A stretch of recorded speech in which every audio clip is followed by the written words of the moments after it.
it's when they're hungry and when things are uncertain that people pay attention and are willing to pay for information and access and want to get that edge. So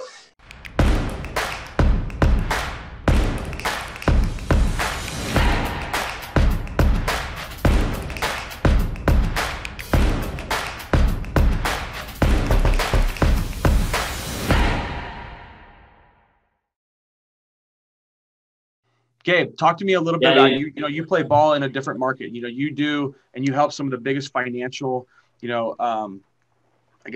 trainers and traders and all that, whatnot. You know, I know you and Bruce have talked in the past. Talk to me a little bit about like what you're seeing, like with some of the stuff in those industries. What you're seeing. Yeah, no, absolutely. It's wild time. Thanks for having me on.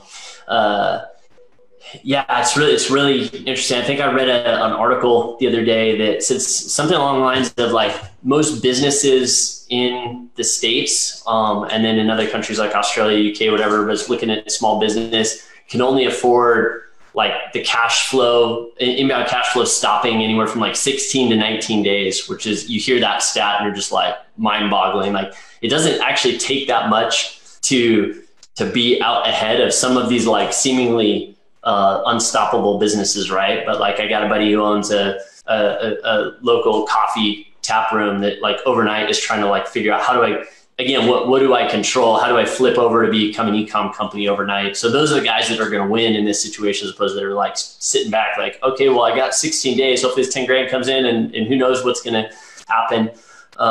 But yeah, I play in a space in, a financial publishing world where it kind of comes down to a couple of different types of businesses. A lot of them are info-based businesses where, you're subscribing to a newsletter from a specific guru. A lot of people are probably familiar with like Jim Cramer, the guy on TV, Mad Money, like buy this, sell that, loud, like in your face. And then you got on the whole other side, you got someone like Dave Ramsey that's like, get out of debt, pay off your house, whatever. But same concept. Just someone who's got information and they're selling that information. One of my clients is arguably the largest in this space, a company called Agora. They've got a bunch of different sister companies within their Agora Financials, like their mega hub, but they give birth to all these little baby companies all the time. They probably did $2 billion in revenue last year in selling these newsletters to people who are trying to figure out, what to do with their investments, how to protect their assets, grow income, you name it. And then the other side of the game is the like trading education piece where you have a guy like Bruce who understands how the markets work. I got, my boy, JC Peretz, he's like one of the smartest technical analysis traders in the world, who he will go on live and share his research and his thoughts with you. Like all the major institutions and hedge funds buy his research from him. So him and his team look at like 5,000 charts a day. They're analyzing all this stuff. What's going on in the markets? What do I do about it? These big research firms will pay for it. Well, he'll sell that to like guys like you and me too, that want to be, on his list and see what he's talking about.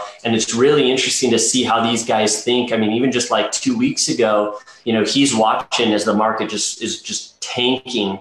And you'll see like a little bounce, and we've had like some recovery more recently, but sound guys that are probably saving people a lot of money, who are like otherwise going to go in and like, oh, I want to time the bottom. I missed the bottom back in 2008. If I had just bought a house then, or if I had just invested in Apple stock then. And he's coming in and saying, okay, like I'm not confident that we're at the bottom yet because of XYZ reasons and these patterns and what I've seen. And he's like, I'm not interested in catching a falling knife.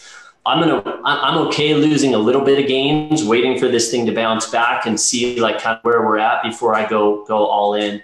So that's kind of the world that I play in. And yeah, we've got one of my clients, like a Bruce, the first 7 days of that bear market, he profited like 200 G's because he understands like volatility is when the money is made. Because when all you have to do is put your money in the stock market and it just goes up and up and up and up, like people don't care. They're not going to pay for your research, your insight. When I'm sure a lot of you with like lead gens your lead gens are just like cranking and you like got all these leads coming through. And then you have those contractors who are like, oh no, I'm fat and happy. I got like all the money in the world, all the jobs in the world. It's when they're hungry and when things are uncertain that people pay attention and are willing to pay for information and access and want to get that edge. So it's tough.